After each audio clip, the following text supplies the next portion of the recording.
Hoje é sabadão, dia 17, e esse é o nosso primeiro editorial do dia. Pessoal, uma previsão macabra sobre o fim do Alexandre de Moraes, sobre a morte do Alexandre de Moraes, foi tema de uma matéria do Paulo Capelli. E essa matéria está gerando uma discussão pesada nas redes sociais, porque parte, dos aliados do Alexandre de Moraes já começaram a criar ataques contra essa pessoa que trouxe essa previsão. Por outro lado, quem é inimigo do Alexandre de Moraes está torcendo muito para que ela esteja correta. E aí gerou uma discussão que vai até para o plano moral dentro da internet. A gente vai falar sobre isso e sobre essa previsão de fim do Alexandre de Moraes tratada na matéria do Paulo Capelli. Outro ponto que a gente vai discutir com vocês agora também é que uma figura muito poderosa, mas muito poderosa mesmo. Dizem que até tem impacto com o Munhá, de tão forte e antiga que essa figura é dentro do Congresso Nacional. Insurgiu agora desmontando as teorias do Supremo Tribunal Federal. A gente só chega a uma conclusão com isso, que, na verdade, o discurso do STF está se fragmentando cada vez mais.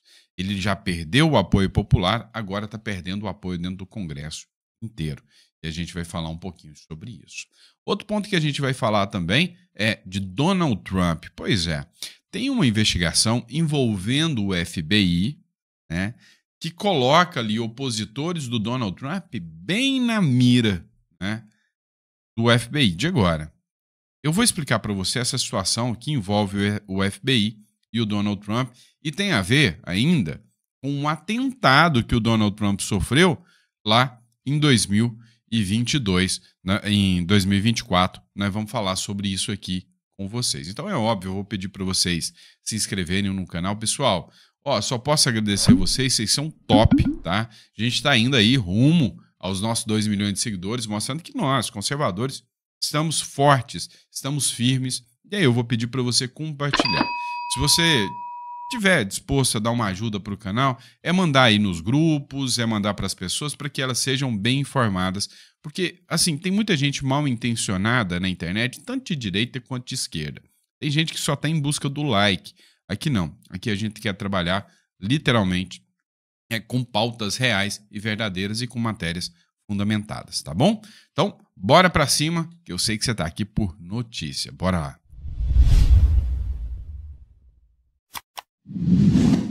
É o seguinte, pessoal, está claro e evidente que o Supremo Tribunal Federal começou 2023 como se fosse, principalmente depois do 8 de janeiro, como se fossem deuses supremos. Ninguém ousava sequer questionar o Supremo Tribunal Federal.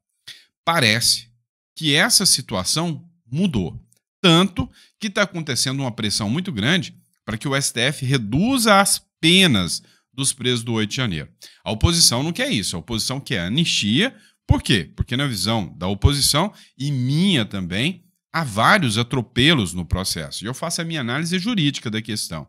Começa com o foro, começa com o lugar. Não era o STF que tinha que estar julgando o pessoal do 8 de janeiro. E outra, o princípio básico da igualdade deveria vigorar ali. Ou seja, não dá para falar que o que o pessoal do 8 de janeiro fez é muito diferente do que o pessoal da esquerda fez em 2017, não. Essa narrativa não colou. Agora, a grande questão que acontece aqui é que figuras do alto escalão já estão começando a detonar os ministros do Supremo. Exemplo, o ex-ministro do Supremo, Marco Aurélio de Mello, o Aires Brito, ex-ministro do Supremo e ex-presidente do Supremo Tribunal Federal, falaram que essa Suprema Corte envergonha a memória dos que passaram lá antes. Para você ter noção do nível que chegou a discussão.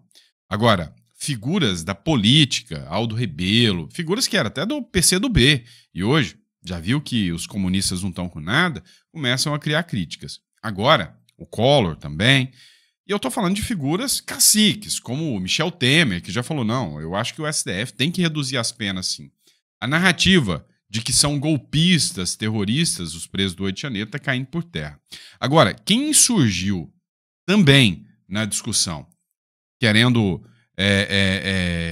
impor aqui ao STF que ele volte a adequar as leis, foi, pasmem, José Sarney, onde você jamais imaginou que assim, defenderia o Sarney? Olha só o Sarney aqui agindo, né, de maneira coerente.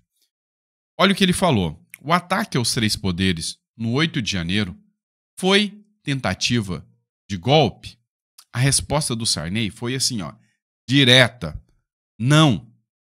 Houve um excesso de judicialização da política, ou seja, tudo que os deputados da esquerda que estão perdendo, eles correm para o judiciário para pedir socorro. E de politização da justiça. E o STF gostou e virou figura política no meio desse sistema todo. Essa publicação foi feita na revista Veja. A revista Veja está mudando o foco dela e está começando a ser uma revista com aquela essência que ela tinha lá da época do Mensalão, crítica a esse governo aí. Eu estou gostando demais de ver isso, vou ser sincero com vocês. Quem fez essa publicação aqui foi o Alexandre Ramagem, que escreveu o seguinte, olha, é uma opinião lúcida, sensata, corajosa, porque tem que ter coragem para fazer críticas ao STF. E o fundamental, não se pode dizer que há interesse político ou que o presidente Sarney é bolsonarista, né? É um opositor político do próprio Bolsonaro. E aí a Fabiana, né, fez um comentário aqui, Fabiana Betense, nunca imaginei que concordaria com o Sarney. E você? Já imaginou em concordar com o Sarney? Sim ou não? Responde aqui para o amigo, vai? Agora, teve outra publicação também, que foi o Marcos Rogério, para mim um senador super lúcido, tá? Escreveu o seguinte, olha, não houve um excesso, não houve uma tentativa de golpe, houve um excesso de judicialização, ou seja, o presidente da República hoje governa com base, né, no posicionamento do STF, excesso de judicialização da política e da politização da justiça, que é o argumento dele, né? Em entrevista à Veja, Sarney disse que 8 de janeiro não foi uma tentativa de golpe, ou seja, a narrativa já caiu por terra. E aí o Marcos Rogério escreveu o seguinte, após o 8 de janeiro, o que vemos são excessos do STF. Transformar tudo em narrativa de golpe é brincar com a verdade e com a inteligência do povo. O presidente José Sarney não aderiu a essa farsa, ficou com a Constituição Federal e negou a tentativa de golpe. Ora, ora, ora, veja só como a política é uma caixinha de surpresa e hoje você, que sempre foi crítico do Sarney, eu tenho certeza, está vendo uma ação dele e está falando, parabéns Sarney. Sabe por quê? Porque as pessoas estão começando a ficar mais sensatas, estão deixando as paixões de lado. Você não quer dormir com o Sarney, você quer saber que ele tem que fazer aquilo que é certo, ele está lá para isso. E quando eles fazem algo que é certo, até assusta a gente, é sério. Mas a gente tem que apoiar. Então, parabéns ao Sarney. Eu, como jurista, concordo. Não foi golpe, não vejo qualquer hipótese de golpe. O meu posicionamento político é que aquilo ali foi uma baderna generalizada. Tá bom?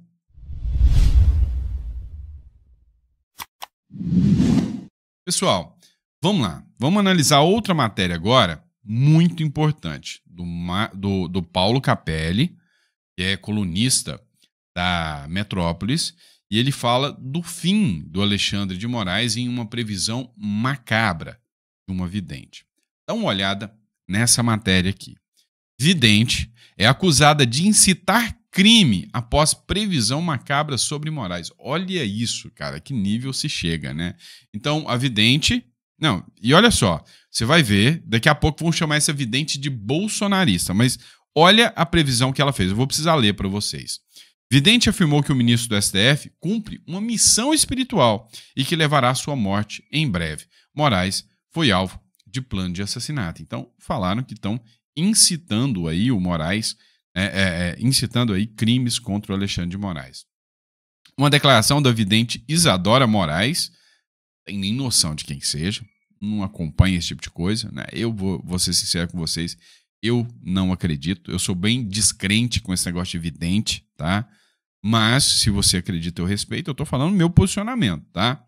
Repercutiu por conta de uma previsão macabra sobre Alexandre de Moraes.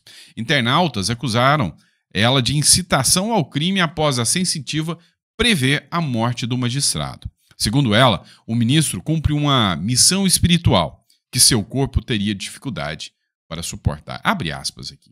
Vou ler para vocês. Daqui a pouco vão dizer que faz parte da trama golpista bolsonarista, né? No peso da justiça, a linha do tempo está se aproximando cada vez mais. Eu vejo algo muito maior. É Moraes. Ele não está agindo por acaso.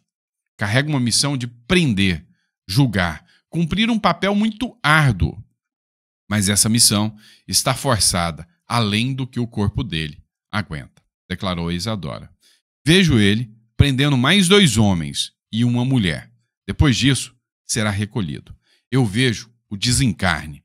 Os mensageiros não me autorizam a dizer quando, mas a linha do tempo já se abriu e o cumprimento já começou, disse a vidente. E aí, na hora disso aqui, viralizou, né, o vídeo dela falando sobre isso aqui na internet. E aí a galera da esquerda, a galera petista defendendo o Alexandre de Moraes, uma galera ali do Bolsonaro falando amém. E o negócio tá gerando um bafafá e uma discussão nas redes sociais pesada. Agora, acusá-la de incitação ao crime é até meio piada, né? Para mim é meio patético usar esse argumento aí.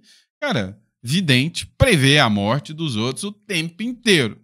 A sorte é que a maioria das vezes eles estão errados. Mas vidente prevê aí o tempo todo, tá bom?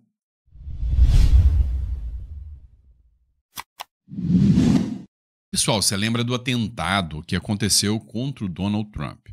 Algumas pessoas estão ligando, né, e fizeram muita menção com a equipe de segurança da época, o FBI, ter prevaricado para que aquele cara, que era um baguá qualquer, um Zé Ruela qualquer, como que o cara conseguiu burlar todo o sistema de segurança, como que o sistema de segurança foi tão falho para o cara subir num barracão que eles deixaram um ponto cego, como alguém sabia daquele ponto cego, e o cara dá um tiro nas orelhas do Laranjinha, né? Nas orelhas do Donald Trump. Pois é, isso foi muito estranho, gerou muita repercussão e discussão. Agora, né, os Estados Unidos começam uma investigação que, supostamente, o ex-chefe do FBI fez uma ameaça, e uma ameaça com, como que eu posso dizer, com indícios subliminares da morte do Donald Trump.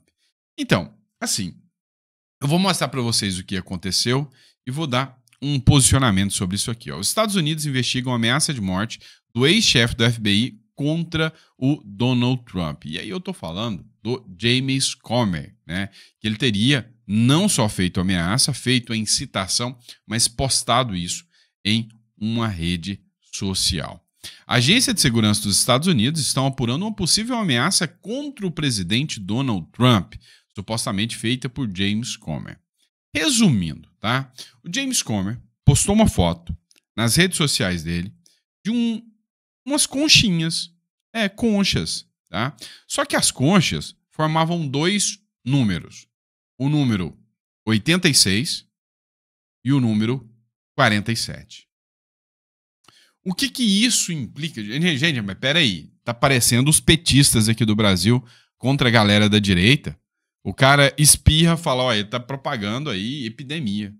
O cara fala uma coisa, isso aí subliminarmente, o copo de leite é porque ele é nazista, é isso. Tá parecendo a galera da esquerda aqui do Brasil, não tá? Mas o que acontece? O número 86, ele é referente a um plano de ação para atacar o inimigo, tá? Para tirar a vida de um inimigo. Então, o número 86, dentro, né, das gangues que estão assolando os Estados Unidos, seria uma gíria que faz alusão à eliminação de um opositor, à morte do inimigo. E 47 é a forma, lá nos Estados Unidos, quando você se refere aos presidentes, né, se refere pelo número do presidente. Por exemplo, o Donald Trump é o 47º presidente dos Estados Unidos. E aí quando você fala, em vez de você falar, o Biden, ele é o 46, tá? O Obama, ele é o 44. Então, cada um tem, né, um número ali. Então, quando ele postou essas conchas com o número 86 e 47, é uma mensagem para as facções criminosas de que já é hora de matar Donald Trump. Essa É a linha de investigação que o FBI está fazendo contra o ex-diretor do FBI. E aí algumas pessoas falaram, olha, tá vendo? Então quer dizer que o FBI estava mancomunado lá naquela questão do atentado contra o Donald Trump. A questão é que o Comey, ele só teve à frente do FBI até 2017. Então ele usa como argumento o seguinte, olha, eu estava andando na rua, eu tirei uma fotinha ali porque eu achei bonito, tava as conchinhas arrumadas. Eu até vi que era uma mensagem política, né? Que tinha as cores ali dos republicanos. Eu vi que era uma mensagem política, mas não imaginei que era isso. Foi esse o argumento que ele utilizou. Só que o pessoal fala o seguinte, ele tem poder e influência sobre os outros membros do FBI. Ele conhece todo mundo ali dentro e que ele poderia ter articulado esse plano de homicídio contra o Donald Trump.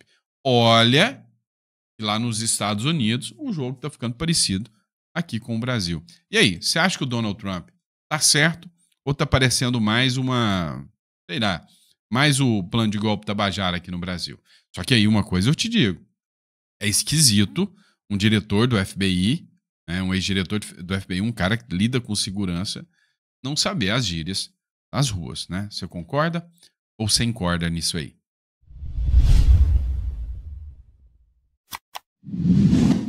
Vamos lá, pessoal, e nem tudo são flores, tá? O Donald Trump, ele participou aqui também de um evento que vamos falar de um fato que eu não gostei, não me agradou. E aí eu quero a opinião de vocês. Tem uma cantora, ela é muito famosa nos Estados Unidos, eu não conheço muito as músicas dela não é o meu perfil, né? Se ela cantasse um modão, era comigo mesmo. Ou se ela cantasse um rock and roll, era comigo mesmo. Agora esse negócio de pop não é muito minha praia, não. A cantora que eu tô falando chama-se Taylor Swift, tá? A Taylor Swift, ela é uma opositora do Donald Trump. E aí ela fez campanha para Kamala Harris e fez críticas ao Donald Trump. Só que o Donald Trump, do nada, assim, resolveu pregar ali fazer uma postagem meio pérola, né?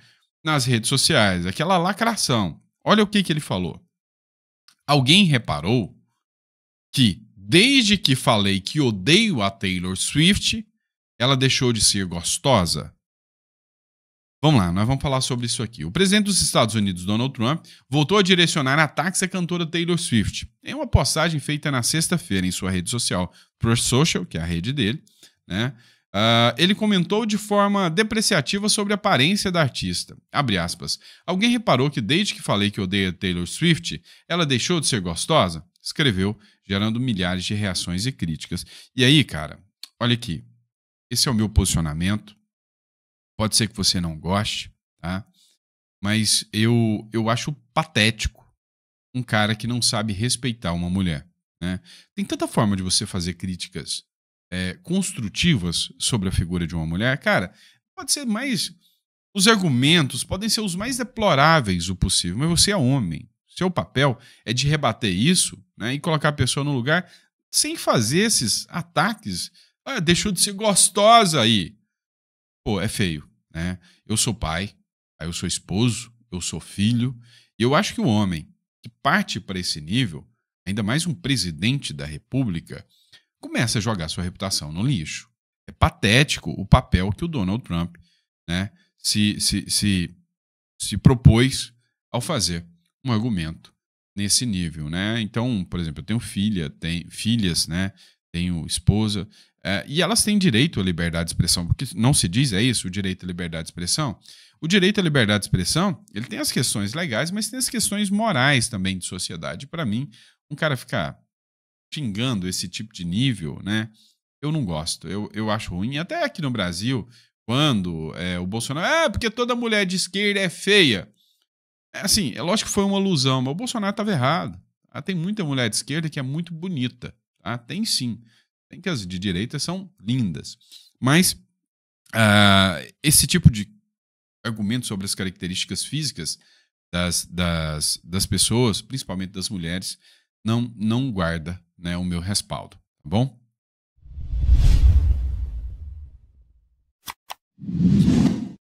Vamos lá, pessoal, vamos falar de Tarcísio de Freitas, tá? Tarcísio de Freitas meio que ele está sacramentando e ele está percebendo um afastamento do Bolsonaro em relação a ele. Tá?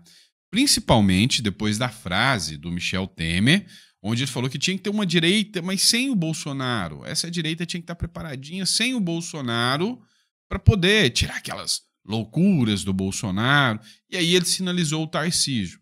Eu percebi, e se eu estiver falando besteira, você pode me corrigir. Eu percebi que o Bolsonaro meio que, tipo assim, ó, Tarcísio, você ainda não me convenceu. Você ainda não me convenceu que você é 100% fechado comigo. Né? Eu te dei o cargo, e foi o Bolsonaro, sem Bolsonaro, Tarcísio não tinha conseguido, eu te dei o cargo de governador do estado de São Paulo, mas eu não sinto que você é uma figura tão confiável quanto nós queríamos. Tá? E eu não estou tentando fazer intriga entre Bolsonaro e Tarcísio. Esse é meu sentimento. Tá? Senão o Bolsonaro estaria mais alinhado, mais próximo do Tarcísio. Ou, se eu estiver bem errado, é uma estratégia também do Bolsonaro de manter os inimigos, os abutres, longe do Tarcísio.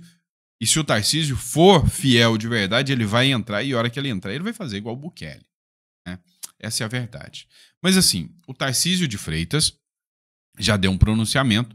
Vou ficar em São Paulo, diz Tarcísio, sobre as eleições em 2026. E aí, né, o deputado Carlos Sampaio falou, não, pode chegar que tem meu apoio. Né? Tarcísio provou ao povo de São Paulo que tem competência, coragem e preparo para comandar o nosso estado. Merece continuar o seu excelente trabalho e tem o meu apoio. O Tarcísio está ganhando bastante o apoio aí, né, da classe política e o eleitorado.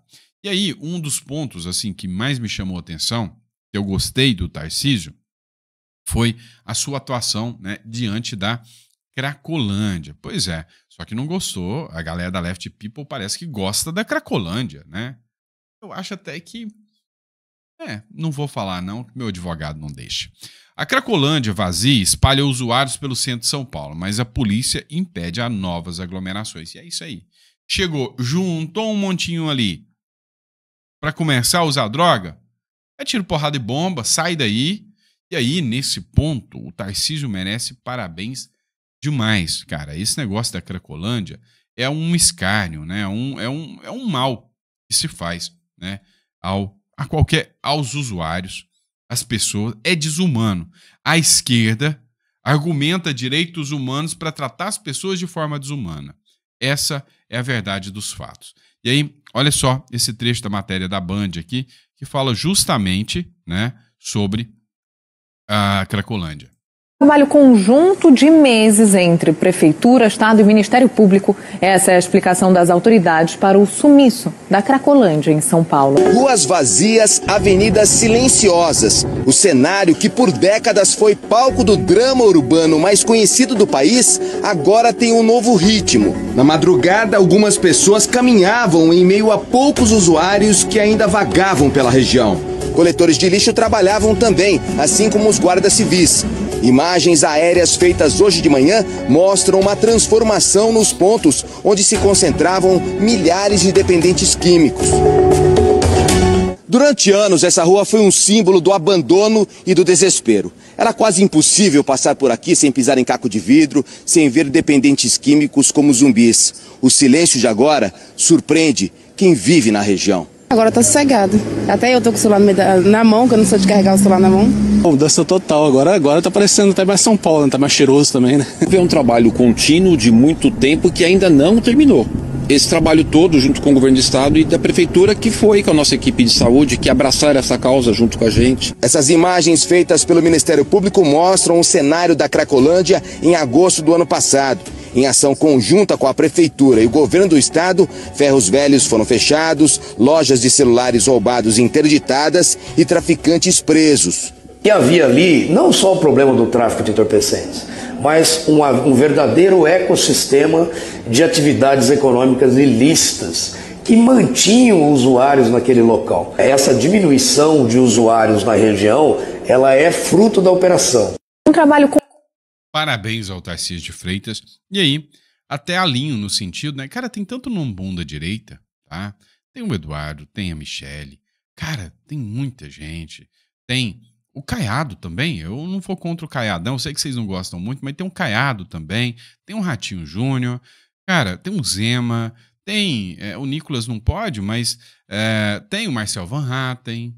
Cara, tem muita gente que tem força o suficiente para levar o Lula assim, ó, fácil. O Lula tá implodindo cada vez mais. Então, sim, Tarcísio de Freitas eu acho que deveria permanecer no governo de São Paulo. Acho uma boa estratégia. É o que eu penso.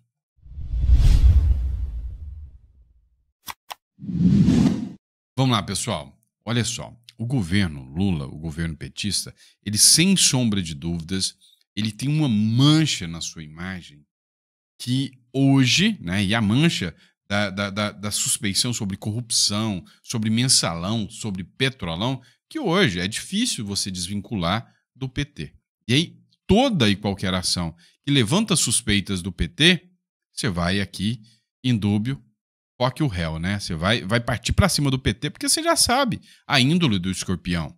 Dá uma olhada nessa matéria aqui da Folha do Estado, tá? O governo Lula impõe sigilo em dados de convênios e contraria promessa de transparência.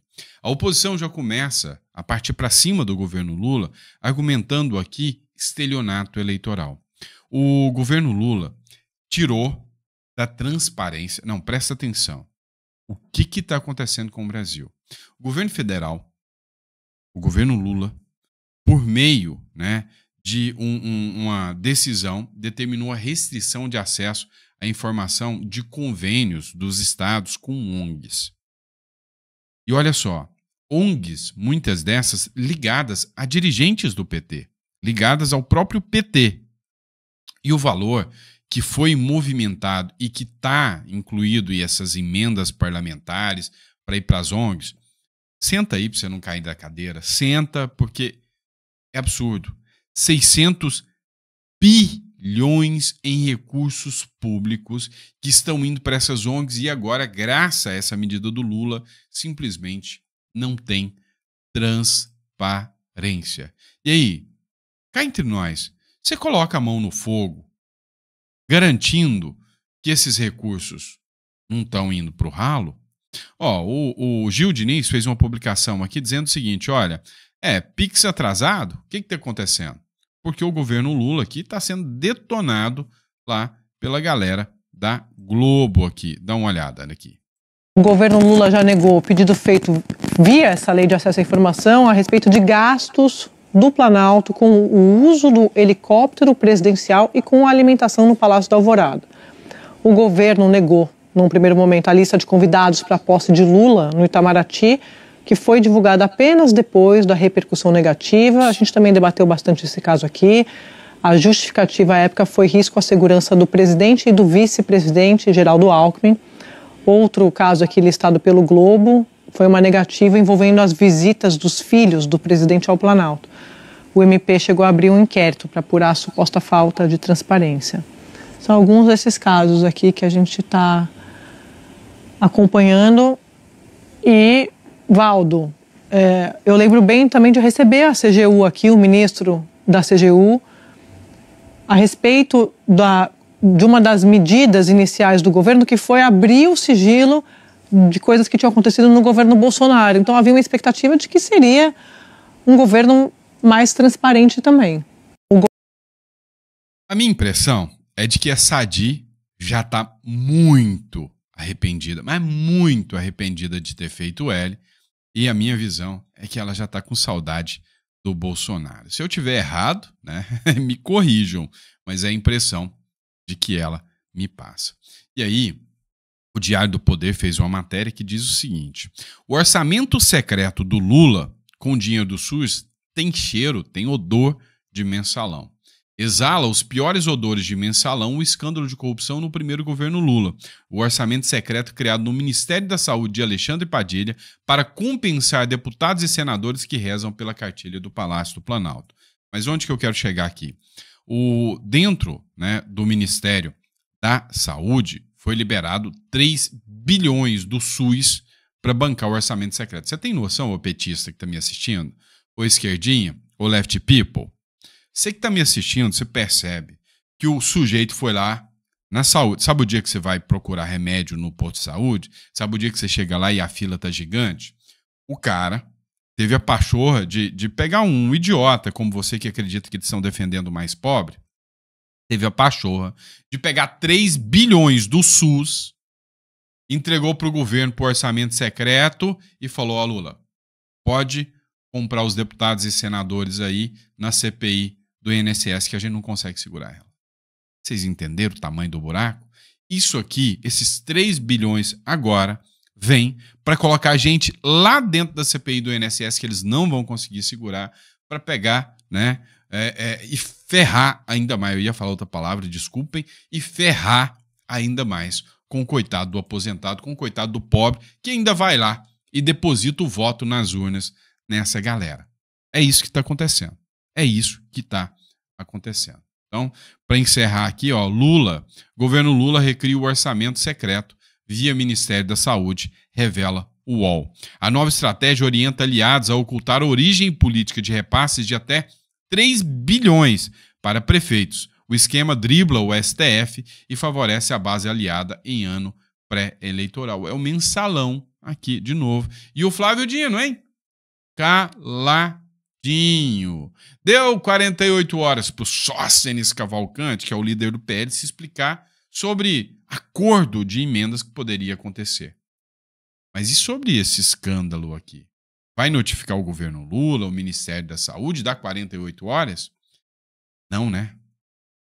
Pois é. É o Brasil. E é isso, pessoal. Obrigado pela confiança, pela credibilidade de vocês. A gente volta, tá? Daqui a pouquinho, ao meio-dia, eu tô com conteúdo aqui para vocês também. Grande abraço. Desculpem um atraso aqui. O sistema de internet hoje tá bem ruim. Eu sei que tá demorando, tá? Então, obrigado pela confiança e a credibilidade.